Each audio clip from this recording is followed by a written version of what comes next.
Hey guys, and welcome back to Okami. Today, we're just going to explore Taka Pass, really. Nice, simple, to the point.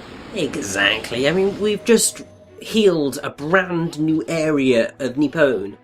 And, like, seriously, we need to explore it because it's glorious. Funny how the not Twilight didn't really impede our progress at all. It's almost kind of like a non-entity in this part of the game compared to Shinshu Field. I mean, to be fair, it's sort of... So, if we tried to go anywhere other than into that boulder that we blew up, into the cave, it would have gotten in our way. We wouldn't have really been able to go anywhere. I know, yeah. But the darkness does become less and less of an issue as we get further and further into the world. I suppose it's because ultimately you're just going through the motions in terms of healing it. There's only so many times you can do that before it's just like, alright, I've done this, time to do it again. It's always beautiful, don't get me wrong, and I will always happily see another bit of divine intervention. Yeah. But yes, and also I can't believe it took me that long to get up another bloody ledge. Thank you, Rich, thank you. I'm trying, like, obviously I've got to be self-deprecating throughout this because I know some of the things that are probably going to come up a little bit later on, which aren't necessarily my fault. Okay. Very quick to pass the buck there, mate.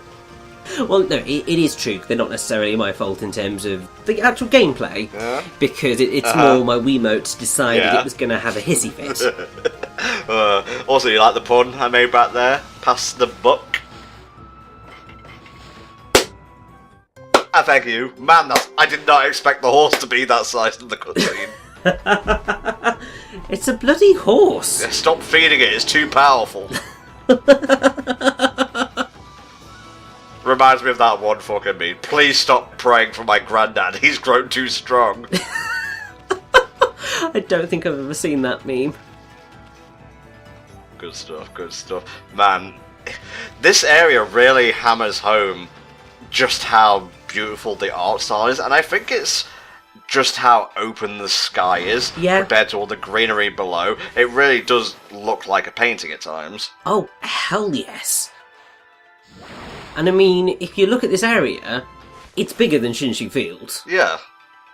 And the game basically, like, the way you look at it at the beginning is, oh, Shinshu Field is just going to be our overworld, and it's just going to be sort of a nice, small narrative. No, it's frickin' huge. God bless it. Or Ami bless it, I should say.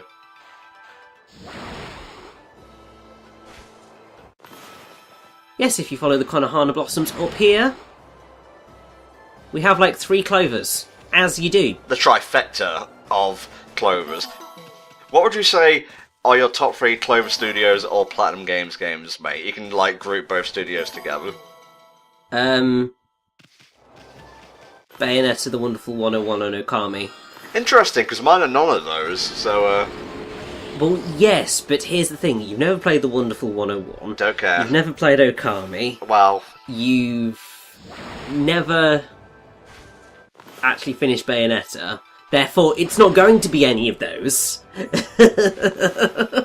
So... Just in case you're wondering, it's Beautiful Joe, Metal Gear Rising, and Transformers Devastation. Yeah, no, I can't agree with you there. Because, yeah, Transformers Devastation is basically a poor man's Bayonetta. I don't give a fuck, mate. It's a fun, exciting game, so suck me, alright? Suck me. No, Tom, no. Just shut that one off. Right there. You do not want to give the shippers anything to run with. They've been doing it. I wasn't talking about shipping, I was trying to be disrespectful of your opinion, mate. Jesus.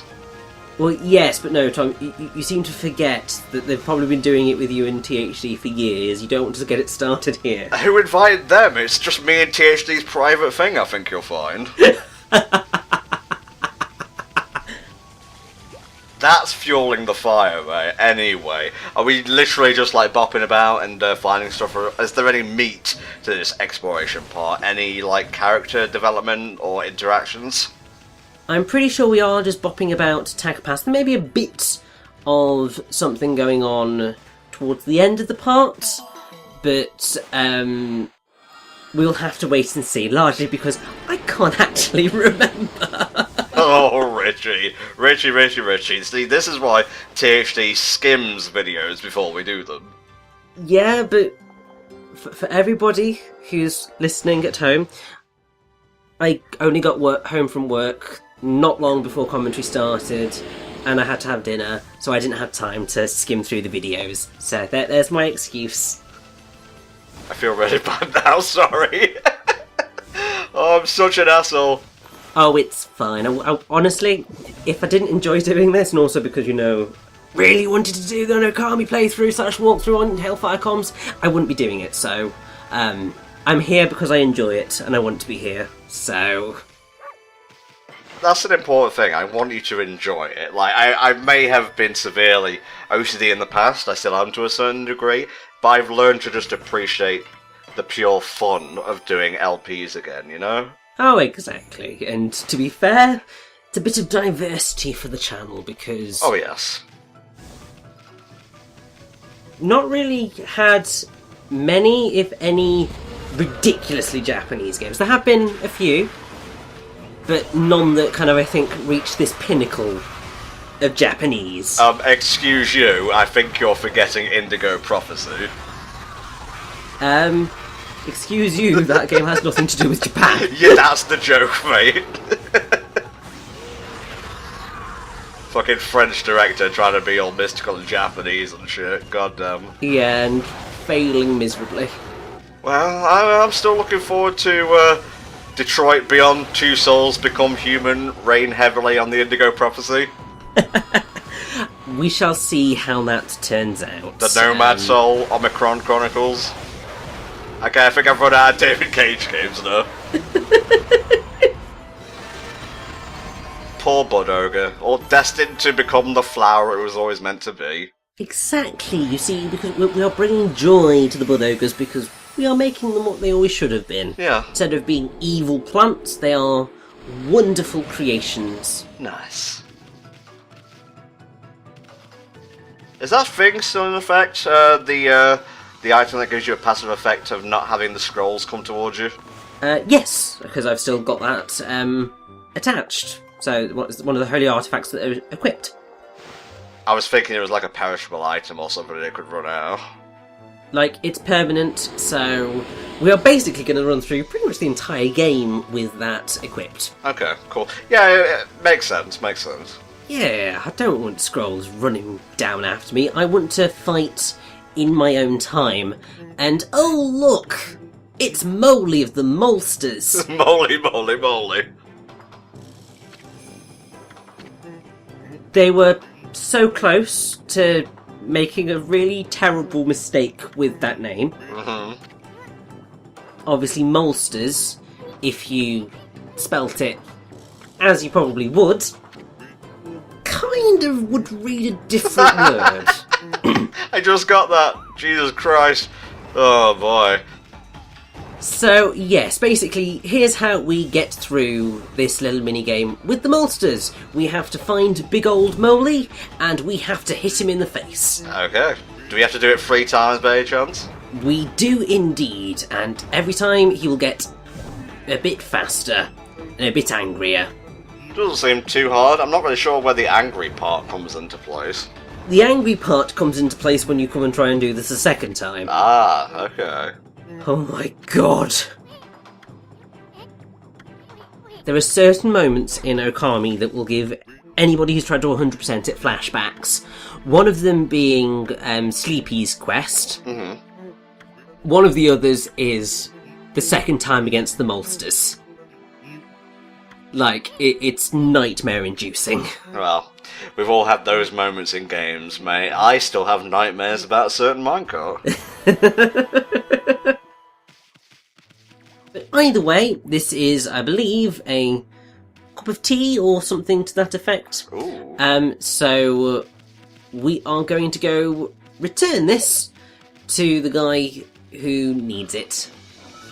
I mean, we could keep it for ourselves, but that'd be kind of counterintuitive. Well, we could, but yeah, we need to do good deeds because we're a goddess. We need the praise. You get the gist. So yes, we're just going to have a nice little run around Taka Pass once we've delivered that. And whilst we're there, I might as well give you a little bit of information about the monsters. Please do, mate. Their Japanese name is Mogura Gurentai. So, Mole Gang of Young Toughs. Okay. Is the literal translation. But basically, obviously, it's like the Mole Gang of Hoodies, essentially, is what they're going for. Mole chavs. Yeah, exactly.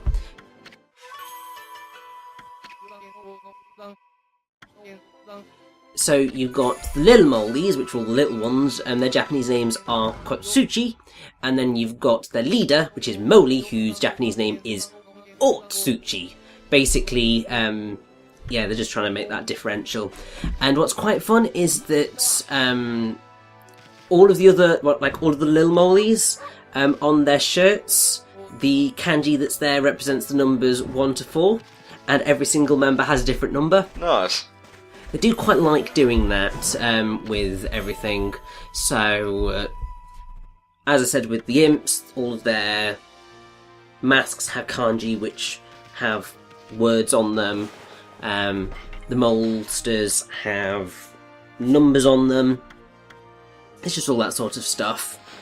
And now we have a golden mushroom, which will prove useful in a sort of quest. It's one of those sort of fetchy quest type things. You mean a fetch quest, Richard? Well, it's not really a fetch quest. Yeah, I'm getting a bit confused, honestly. My brain has gone basically entirely blank. If you think about trying to get the big Goron sword... Oh, okay. A trading quest. Trading quest, that's the one. I've been at work all day. Fair enough, mate. No. If there's anyone who has an excuse for being scatterbrained, it's you. I've been sat on my arse watching Let's Plays all day up until this point.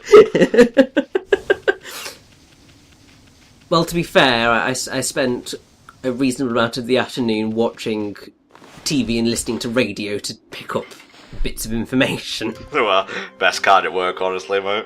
I mean, to be fair, that bit's the easy bit because it's just like, oh, let's just relax for like 20 minutes as I scrub through this 2-hour radio show. It's all good, and also I just love that I think it's a cat. Just sort of leaps out the way like a ninja. Like it should. Whenever we go past it. Do you think they put that into Metal Gear Rising as a reference? Because there's a cat on a beach which does similar kind of things. Yes, and also it's not just in the beach. It actually turns up in the monsoon cutscene. Yes, it does. Yes, it does. Which is glorious. And also the Ninja Cat makes its reappearance in Bayonetta 2 as well. Oh, okay. Because you can find it in the city, which is quite fun. I suppose it's a running trend that somebody started. It's very much probably like the beetle that appears in, well, pretty much I think every Resident Evil game. Beetle.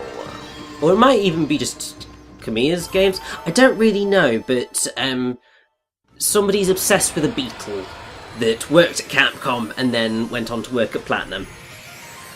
No, it's completely escaped me, mate, sorry. Yeah, it's fine. Basically, I'm remembering a small bit of information from Bayonetta, because I think Hideki Kamiya did essentially a Let's Play of the original Bayonetta, which is where I got so many of my facts. It was glorious. You copied another boy's Let's Play, essentially. Essentially, yes. I copied the director's Let's Play, which is just What better source? Yeah, what better source to plagiarise, really? Go straight to the source. But in that, he talked about this beetle and whatever it was to do with it, but that was even longer ago than when I recorded Okami.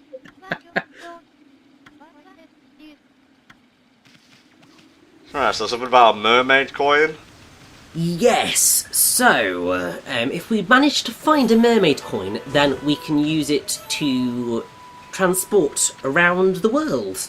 Because what we have rescued here is a mermaid spring, which you can tell by, the spiral and the glowy water and that sort of stuff.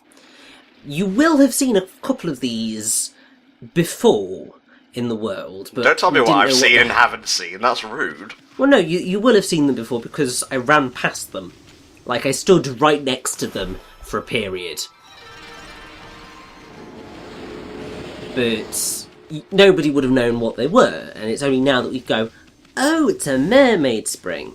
Oh, everyone would be in the dark if it wasn't for you and your knowledge, Rich. Oh, no, I think they would be fine, because for the most part, it's there. The game's telling you all this. I'm just sort of rephrasing it so that it sounds like I have something to talk about. There you go, man. That's another fake it till you make it tip for wannabe LPers out there.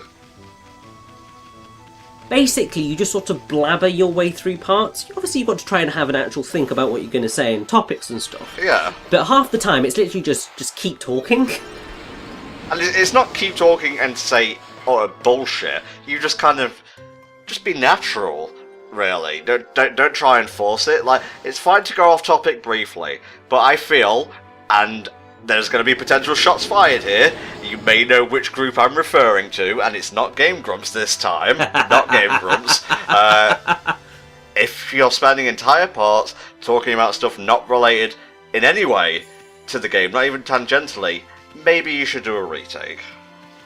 Maybe. I mean, to be fair, there's probably parts of Okami where we'll be feeling like we probably should have done a retake, but to be fair, our tangents always have something to do with what we were initially talking about. Like, I think, we're 12 parts in, and we spend, like, maybe, 30 seconds talking about, like, stuff outside any kind of Kamiya work, like you being, a bit sleepy when you come home from work and stuff like that. Yeah, but it's all good, it's all fun, and look, more horses that we have to feed. Oh, Black Beauty. It's actually brown. Yeah. I'm fucking blind.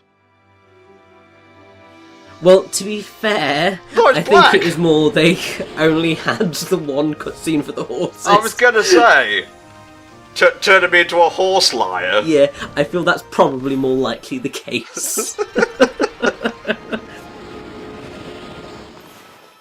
And I wonder what this fella's doing, looking at, a pile of leaves. Probably trying to find treasure or something. Is this a fox by any chance? Yes, that is indeed a fox. It's a very skinny-looking fox, but it is indeed a fox. Probably a good job we fed it then, honestly. Yeah, I feel you're right. But yeah, we're not going to be dealing with that guy for a while because we can't actually do anything to help him at the minute. Let me guess, we need a wind power of some sort. You are indeed correct, yes. Oh yeah, I've been playing games for a while, mate. You can't pull the wool over Ed Tom's eyes. Well, I mean, to be fair, it's like, you've got a pile of leaves, what else are you going to do with it? Well, it's either that or burn them. Yeah, I mean, that is a possibility. But, do you see anything that looks like it's going to lead us to a fire power-up anytime soon? I mean, you've got a spinning sun on your back, and Ami's theme does seem to be the sun, so, yeah.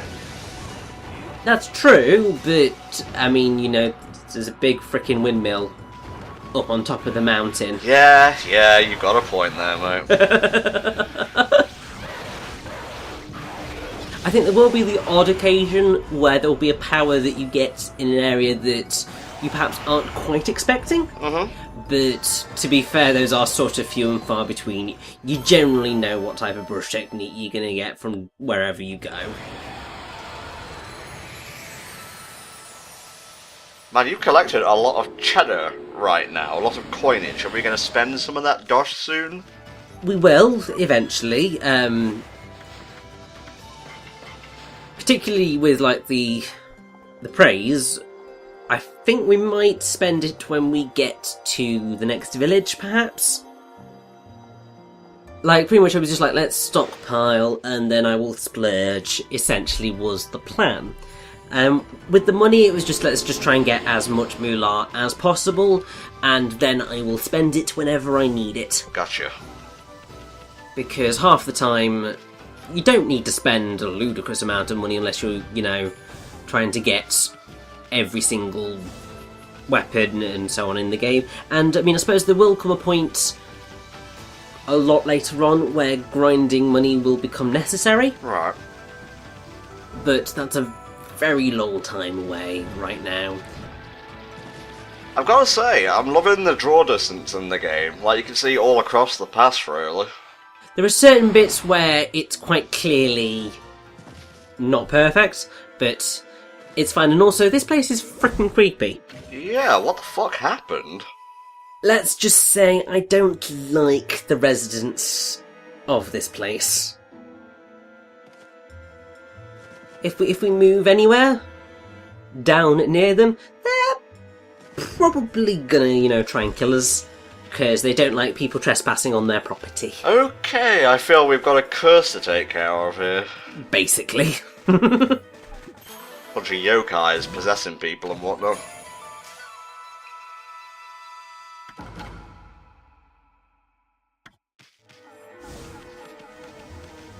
Look, there's Mrs. Cutter, and she's freaking scary. God damn. And she's got a massive freaking meat cleaver. Yeah, so man, this bitch, we're bye. leaving right now. Like, the only way that I'm going back there is if I absolutely physically have to. Wait, was it just nighttime, or did I blink and miss something? That is whatever is going on at Mr. and Mrs. Cutter's place. Oh, okay. I thought it just transitioned to night and that's how it looked. Man, I really need to pay attention, because it must have turned to night earlier. I'm just like, okay, it's night now. Don't register it in your brain. Well, I mean, to be fair, it's quite easy to get into that mindset, because you go into that place and you just go, oh, bloody hell, it's like it's nighttime. And it's just like, oh, that's strange. And it's only when you leave when you realise, no, it's just around that area that it is night time. We could go into the next area, actually, but we're not going to do that because there is literally no point. What I'm doing right now is I'm trying to find the dig spot that is waiting for me around this location, and oh, thank God I've spotted it. This is one of those points where it would have been really nice for it to be actually night time, so that I can actually see these things. You'll get that power up eventually, mate, don't worry about it. I will. It's going to be a while yet, but I will get there. And that will make my general arc for pretty much every new location quite easy. Because it's go through, do everything in daytime that we can do, and then it's go through at night and pick up all of the dig spots. That way we cover pretty much everything that is possible to do in an area, in one chunk, and then it's just a case of just moving forward after that. Also, actually, I think, you know what I said was probably a cat earlier on? Uh-huh. I think it was actually a dog. So it was a ninja dog, which is really weird. Well, I got to talk about the ninja cat, I'm satisfied. Well, exactly. I mean, to be fair, ninja animals in general are awesome. Doesn't matter what they are. I mean, here we've got non-ninja monkeys, so I'm happy. Yeah, could be better, honestly. It's the end of the part, what do you want from me, guys? There's like 19 seconds left, we're going to start signing off now. Yes, we are heading on up to the village on top of the mountain, and yeah, it's not looking good up there. Okay, guys, we'll see you next time when we investigate this horrible shit. See you then.